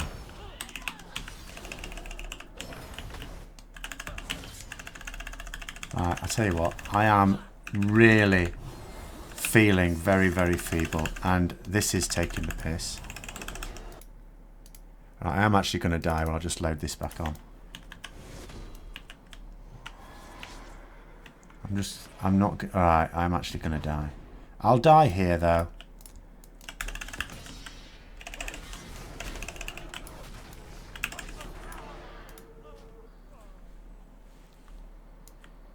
Well, you say something about like solo in Freehold or whatever.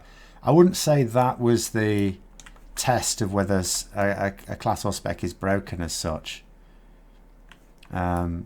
Ultimately, it comes down to, you know, what would you choose? If you're making up a raid group, you know, for Mythic plus dungeons or for Mythic raiding, you know, what would be in your 5 or 20 man, and would a Ret Paladin be in it? In most cases, no, and that's ultimately it.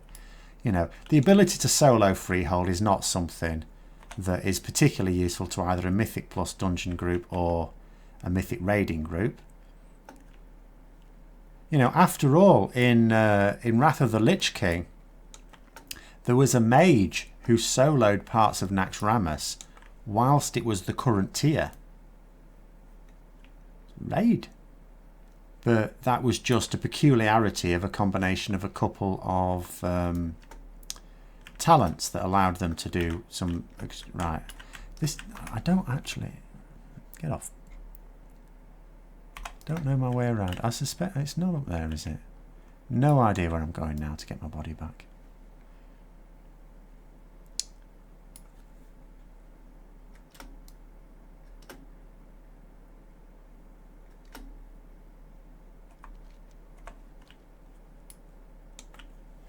Biggest trouble with melee classes, a lot of the raid fights are very move away from the boss heavy. Yeah, this is ultimately the issue.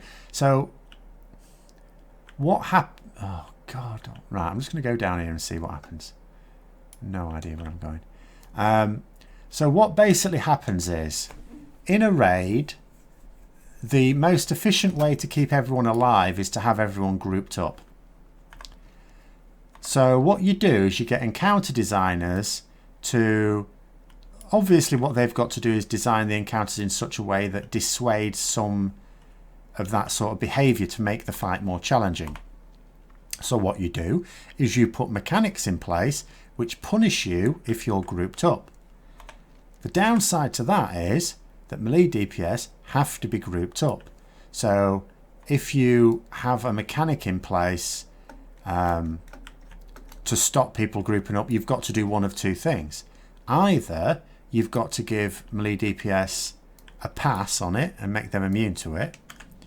In which case, I mean, that's a bit like, what was that boss in the first raid in BFA with the bubbles, you know, and then they eventually did take that away from melee, but this was too late. It was after the tier had basically been done with, isn't it? I'll have to look it up now.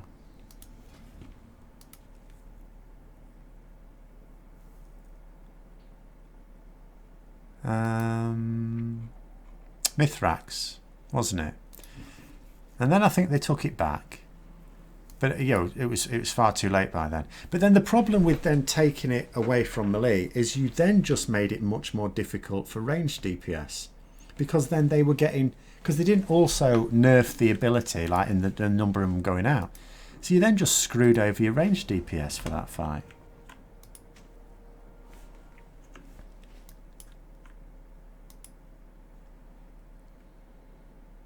Ilgoloth, not... Yes, I've not done any of those. I mean, the only reason I know a little bit about the ones in Uldir is because I actually raid tested them as a Mythic raider. You know, because before I actually stopped raiding, I was in a Mythic raiding guild during the alpha and beta, so I joined them for raid testing, done, you know, raid of Uldir. But I don't really know anything about the other fights because I've only done them as LFR, and even then not really knowing what I'm doing. Don't just dump me down. They're really rude. I don't know why I'm helping these people. I don't have to do this. Don't they know who I am?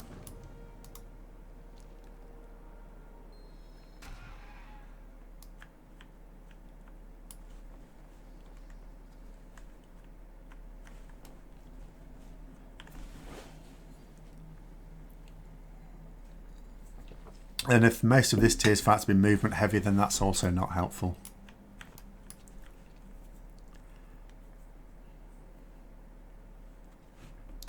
We go as far as say 95% of the raid Blizzard puts in the game are melee unfriendly. Well, they are, because again, it's all down to that. Oh, hello. Oh dear. Am I on for a beating here? It's all down to that stopping the raid from just grouping up for efficient healing.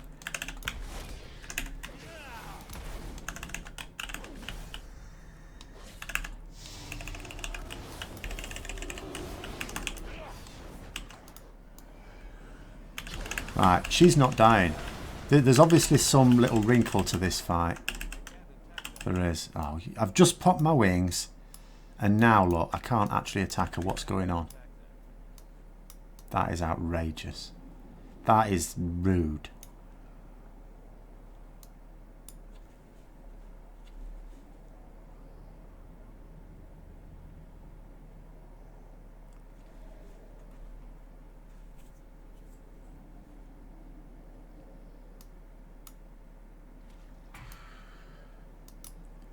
If I have to keep fighting her, oh my god. She's at full health and I haven't got any abilities. Oh no, she's much weaker now, that's fine. But still. Could have still done with wings at this point. Still, if he's going to tank her, I don't mind.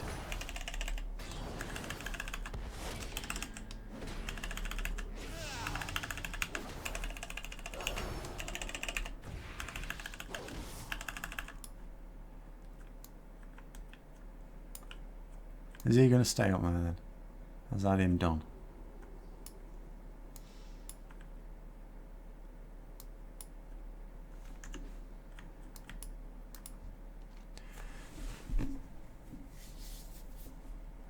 What mechanic that reduces melee from 100% uptime on DPS do you accept as friendly? If you can move, I would say if you can do something like... if you can move quickly from one target to another, or just swap targets. But ultimately, a lot of mechanics, by their definition, are not going to be melee friendly. Like, even ones, if you think about that, geez, I can't remember the names of any bloody boss I've ever done now. But there's been various mechanics, for example, where in theory they're not melee unfriendly because you just have to move out of something. But if it's more difficult to see where an effect is going to come in because you've got the boss's arse in your face. Whereas as range, you can plant your feet somewhere, get a good view of everything, and then do your DPS from there.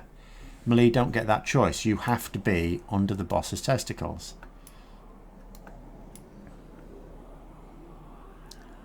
So... he couldn't bother to do anything like land somewhere convenient for me, could he? No. So...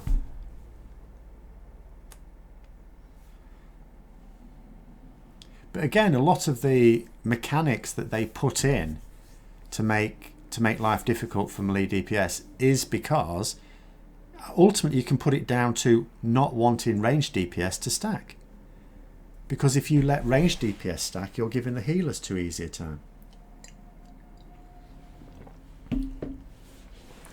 And if you just blanket say all of these mechanics melee are going to be immune to, then that could argue, that'll encourage you to go the other way and have more melee DPS.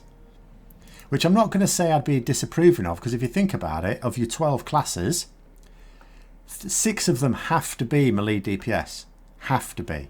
Another 3 can be. So you've got 9 classes that can have melee DPS. You've only got 3 classes that have to be ranged DPS, with another 3 that again can be. So you've got far more melee DPS players by definition, and you've also, yeah, so it is all a hideous mess. And then when you consider, if you make a melee class particularly useful to have more than one of, like rogues, where you can sometimes benefit in having 2 or even 3 of them, then that squeezes the spots even further, doesn't it? It's all very messy. Ultimately, it will never be solved in World of Warcraft, because to solve it, you'd have to have a complete sea change in your attitude towards these sort of mechanics. And Blizzard will not do that. They'll never do that. So I would say, you know, ultimately, you've just got to accept that as quite a lot of the melee classes, you are just going to have to be better than many of the other. Put it this way, in a serious raid guild, your Ret Paladin is never going to be your worst player. That will never actually be the case, because it's not possible to be in that raid. Oh, look at this, isn't that nice? A little hanky to wipe myself.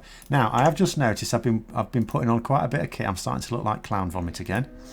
So let's say we just retransmog.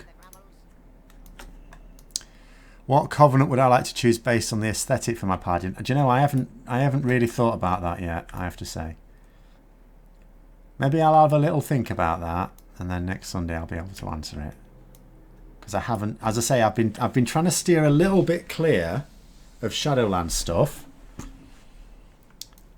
and not reading up too much on it, just in case I did get in, because I wanted to experience, you know, because I know a lot of people say they don't want to play, you know, the alpha because they want it all to be new when the game first comes out. Now, I don't need that, but I do like to have a few surprises, which I get. Basically, for me, finding out about the story is playing through the alpha. I was actually almost about to crack. I was literally a few days away from thinking, I won't bother just to hide myself. I was actually going to do some reading up on it, basically. And then I got in, so then I stopped. But I will do once I've done the main bits that are available for testing at the moment. Then I will do some reading up on Wowhead.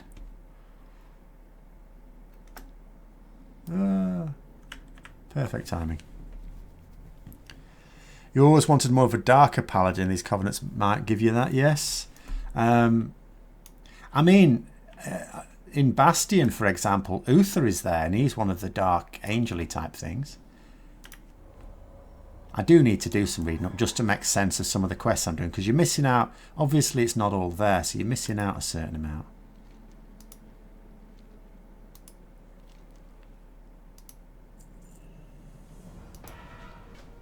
Awesome in-game. Oh, yes. I haven't had one of those yet. I'm not quite sure why they would give you an awesome in-game event when you just talk to an imp, however.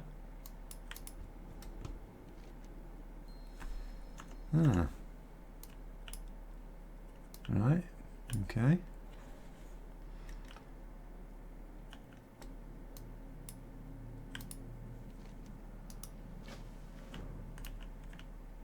I mean, see, another game I really like to play every now and then is Baldur's Gate. And with the new sort of Beamdog version, there is a Dark Paladin available in Baldur's Gate, which the last time I played it all the way through, I had as my main. Oh, hello.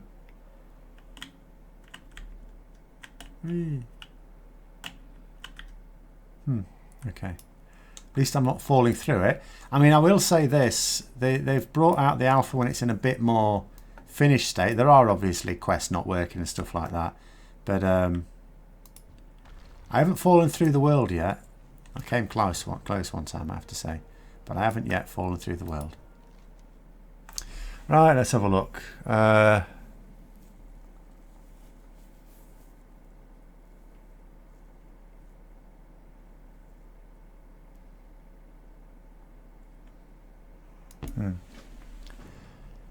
Baldur's Gate Paladins, what you had in mind. I've completely forgotten what they called it now, actually.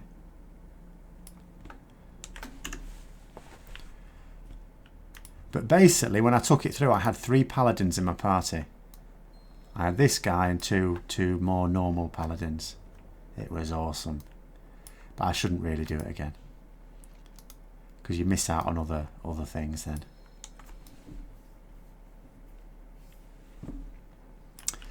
But anyway, so it may be... Hold on, am I missing something? So you're in a 5 out of 12 casual mythic guild. Whenever we get a good lock rogue shaman, they get poached. Yeah, that's inevitable. I'll tell you, that is utterly inevitable. To be honest, unless you're in a cutting edge guild, in fact, you know, almost any guild is a stepping stone.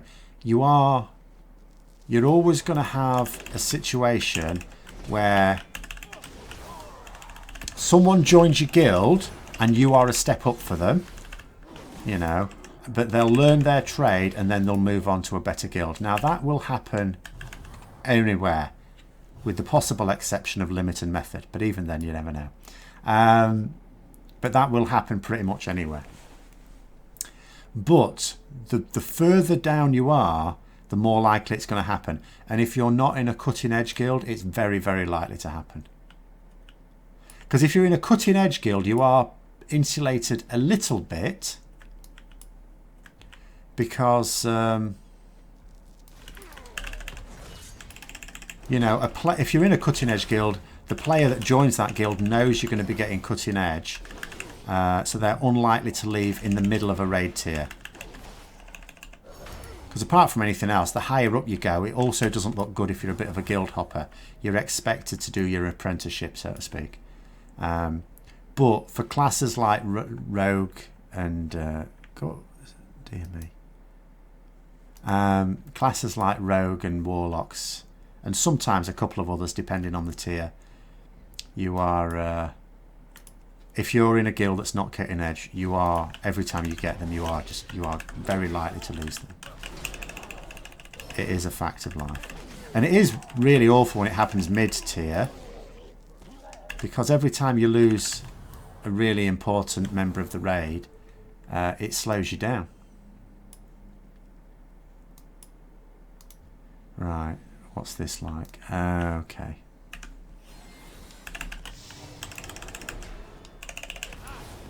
Oh shit, I should have put that down first. That was stupid. Should have done that before I did wings. Quite a nice little ability, that.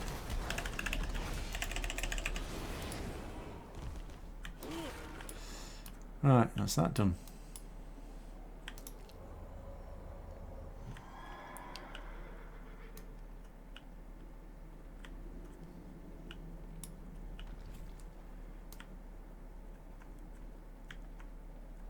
I mean, I would say there are generally pros and cons. Sometimes it's easy to sort of look at the advantages range getters and melee DPS, like being able to stand in a place and plant your feet and stuff like that. I mean, it can depend a little on the fight as well. I remember Talok, isn't it? First fight in Aldir. You know, when you've got people dropping shitty puddles everywhere because they can't be asked to move properly, and you just think, as a melee DPS, right, I can't get to the boss now. Well done, thank you very much. Whereas as a ranged, it's annoying, but you would just go and stand somewhere else. But then ranged have things to deal with as well that melee don't have to worry about so much. Like, when you do have to move, it's usually a bigger problem. Like melee DPS, if you have to move because the boss is moving, that's not a problem, as long as the tank does it in a way that's predictable. It's always annoying when a tank just does their own thing and just starts swinging it here, there and everywhere. But if they do it in a predictable way and a consistent way, then it's fine, because you just keep up and you can carry on DPSing on the move. You know, there's nothing about movement itself that stops melee DPSing. Whereas the same is not true of ranged.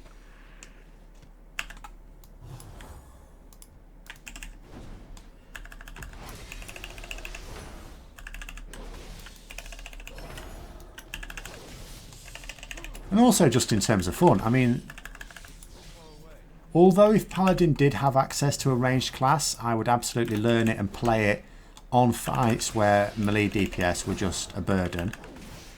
I would still revert to melee DPS for fights where it was fine. What else do you want to go there for? Oh my god.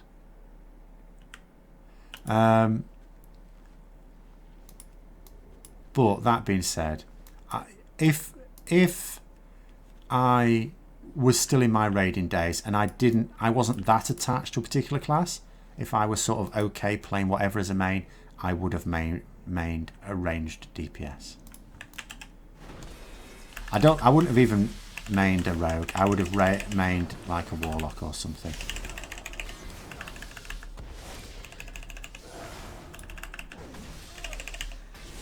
But it would have been ranged DPS. It may have actually ended up being a shadow priest, ironically, because then you could keep the... Not really a holy element when you're a shadow priest, but you know, that sort of connection.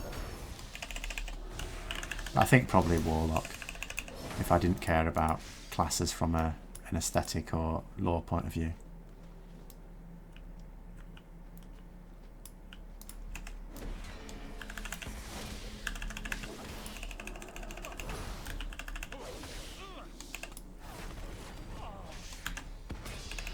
But the thing is, I know that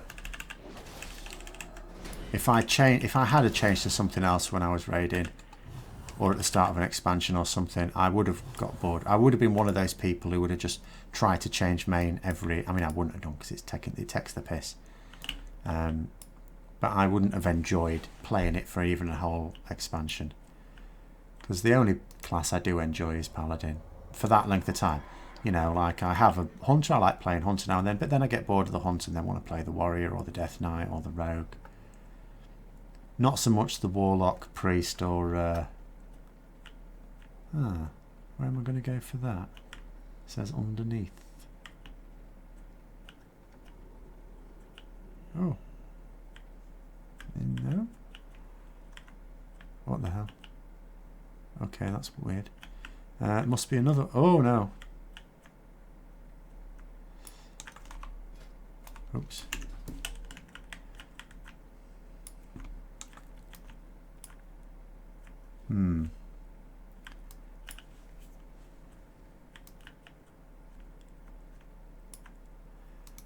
No, tanks almost never have your convenience at mind. Tanks need shouting at quite a lot. Oh my god. Have I got... Holy shit. Have I actually got to kill this bastard? Are they serious? Oh my god. Right, let's get this shit show over with.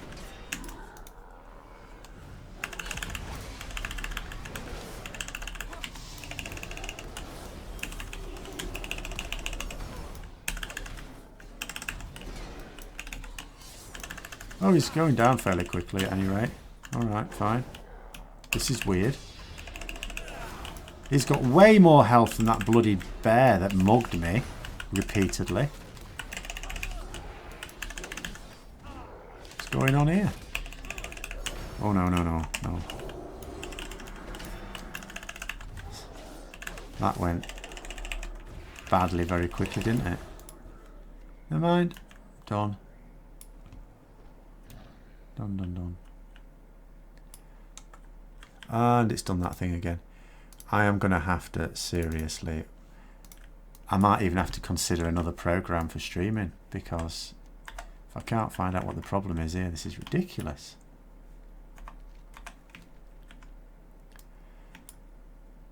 Best melee friendly fight in BFA was Zekvos. I remember testing that. Yes, I suppose it would have been, yeah. In terms of my limited ones. Good night, Jimmy. Even the tanks had to move the boss out the bad stuff, yeah.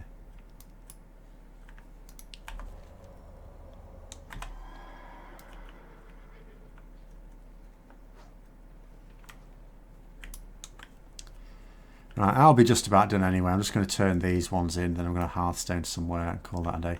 I am going to have to I'll be streaming again on Tuesday, but it won't be this. It will be, that's my Elder Scrolls Online night. I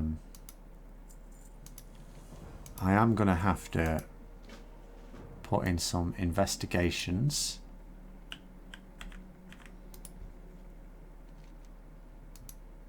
Oh, hold on, maybe I can just finish one little quest off.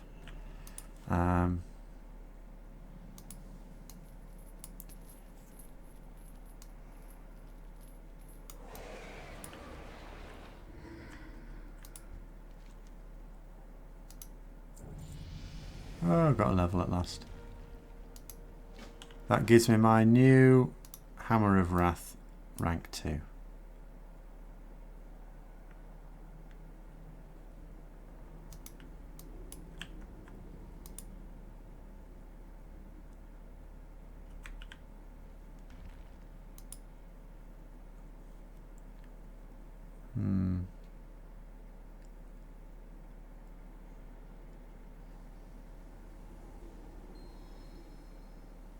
Well, I mean, I can cure my own poison.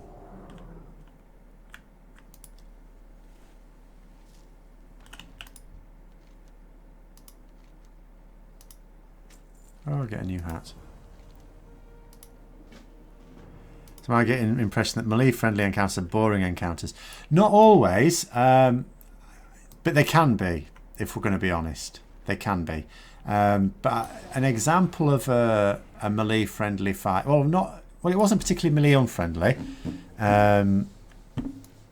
was the Gul'dan fight in Legion. Now that was one that you were fine with plenty of melee DPS in, and that was not a boring fight, I would say.